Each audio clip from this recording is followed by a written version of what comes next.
Hello दोस्तों, एक बार फिर हम आप सभी छात्रों को हिंदी के कुछ इम्पोर्टेंट ऑब्जेक्टिव प्रश्न इस वीडियो में बताने वाले हैं। वीडियो को लास्ट तक देखकर इन सभी प्रश्नों को याद कर लेना, क्योंकि ये सभी प्रश्न हिंदी के आपके बोर्ड एग्जाम के लिए इम्पोर्टेंट है। आप लोग एक बार इस वीडियो को ज़रूर पूरा देख लेना, ठीक है। और साथ में इन प्रश्नों को याद भी करते चले जाना, ठीक है।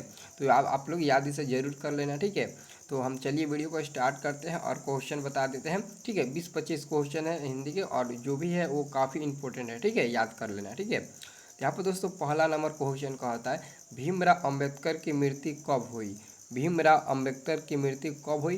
तो दोस्तों याद रखना, भीमराव अंबेडकर की मृत्यु सन 1956 ईस्वी में हुई थी, जो यहाँ पर ऑप्शन नंबर ए में दिया है 1956 ईस्वी। तो हम लोग ऑप्शन नंबर ए पर टिक लगाएंगे, ठीक है। और भीमराव अंबेडकर की जन्म कब हुई थी, तो याद रखना 14 अप्रैल 1891 ईस्वी में मध्य प्रदेश में हुआ था, ठीक है। महू मध्य प्रदेश में 14 अप्रैल 1891 ईस्वी में भीमराव अंबेडकर की जन्म हुई थी, और मृत्यु 1956 ईस्वी में हुई थी, ठीक है। आप लोग इसे याद रखना, ठीक है।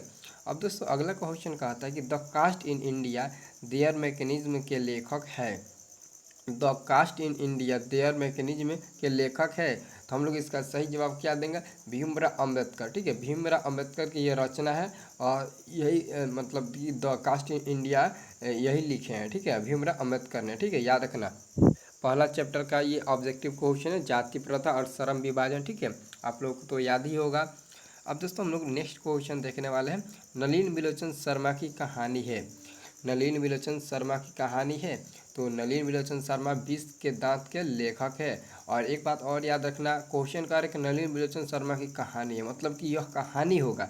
नलिन विलोचन शर्मा जो भी लिखे होंगे वो कहानी लिखे होंगे। तो 20 के दांत, तो पूछेगा कि 20 के दांत किस विद्या की है, तो आप लोग बता देना कहानी, ठीक है। याद रखना।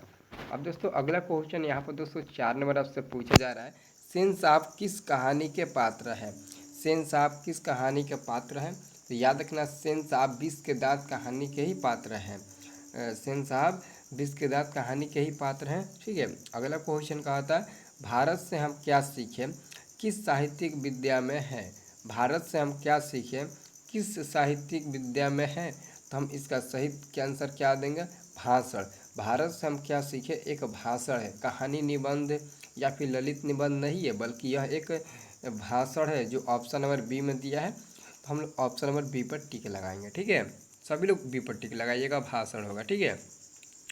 अब दोस्तों अगला क्वेश्चन हम देखेंगे, कौन सी भाषा सभी भाषाओं में अग्रजा है। कौन सी भाषा सभी भाषाओं में अग्रजा है। तो संस्कृत हो जाएगा।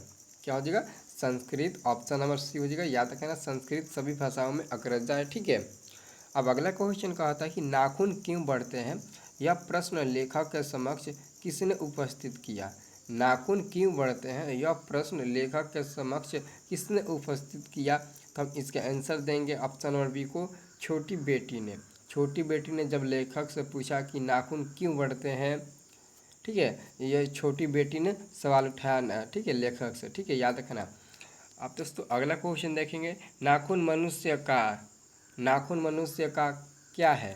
प्राचीनतम हथियार है, मध्यकालीन हथियार, आधुनिक हथियार। तो दोस्तों याद रखना, प्राचीनतम का मतलब होता है पुराना। तो नाखून मनुष्य का बहुत पुराना हथियार है, आपको पता ही होगा। प्राचीनतम हथियार हो जाएगा, क्योंकि उस समय नाखून से ही मनुष्य अपने आवश्यकता पूरी करता था। जो भी मतलब काम करता था वो नाखून के द्वारा ही करते थे, ठीक है। याद रखना, इसलिए नाखून प्राचीनतम हथियार है, ठीक है। याद रखना, इसका आंसर ए हो जाएगा। अगला क्वेश्चन कहता है कि उत्तर भारत के नागरी लिपि को हम किस नाम से जानते हैं।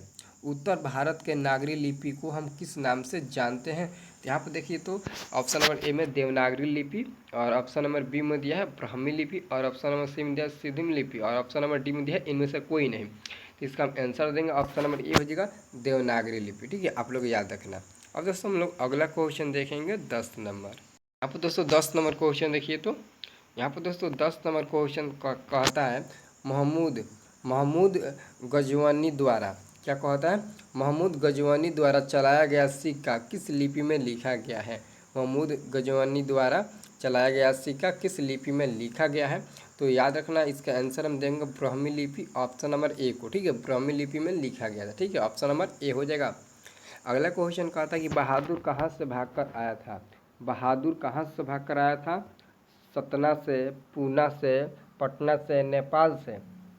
तो हम इसका आंसर देंगे ऑप्शन नंबर सी को, नेपाल से। बहादुर नेपाल से भागकर आया था। आप लोग याद रखना, ऑप्शन नंबर सी इसका आंसर हो जाएगा। ठीक है, क्या होगा? ऑप्शन नंबर सी होगा। अगला दोस्तों क्वेश्चन कहता है रिश्तेदार की पत्नी के कितने रुपए खो गए थे? रिश्तेदार की पत्नी के कितने रुपए खो गए थे? 11, 15, 25, 50। तो इसका आंसर क्या होगा? इसका आंसर होगा ऑप्शन नंबर ए हो जाएगा।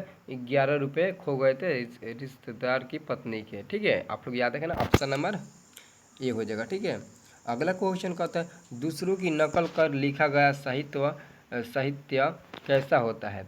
दूसरे के द्वारा लिखा, दूसरों की नकल कर लिखा गया, जिससे दूसरों की नकल करके हम लोग जो लिखते हैं वो साहित्य कैसा होता है? तो याद रखना, वो साहित्य अधम होता है। अधम, अधम। ठीक है, ऑप्शन नंबर सी हो जाएगा। अब दोस्तों अगला हम क्वेश्चन देखेंगे। ठीक है, अब यहाँ पर दोस्तों अगला क्वेश्चन हम 14 नंबर देखने वाले हैं। बिरजू महाराज को संगीत नाटक अकादमी अवार्ड किस उम्र में मिला? बिरजू महाराज को संगीत नाटक अकादमी अवार्ड किस उम्र में मिला? 30 उम्र में, 20 उम्र में, 37 उम्र में, 27 उम्र में।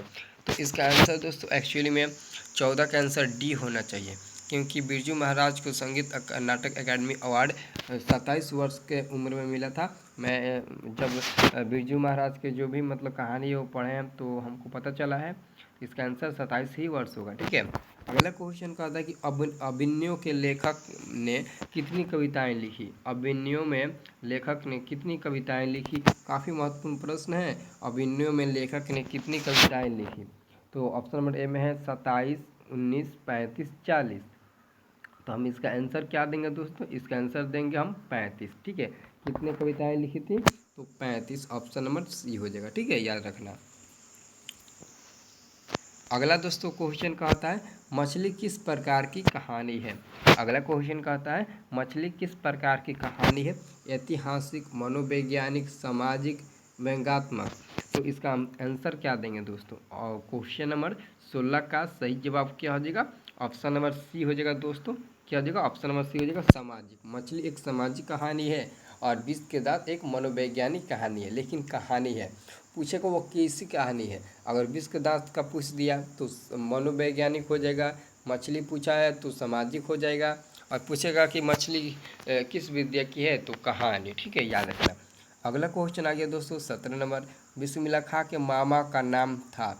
बिस्मिल्लाह खां के मामा का नाम क्या था? आपको बताना है। तो चलिए हम ही बता देते हैं। आपको पता होगा तो प्लीज़ कमेंट करके बता सकते हैं।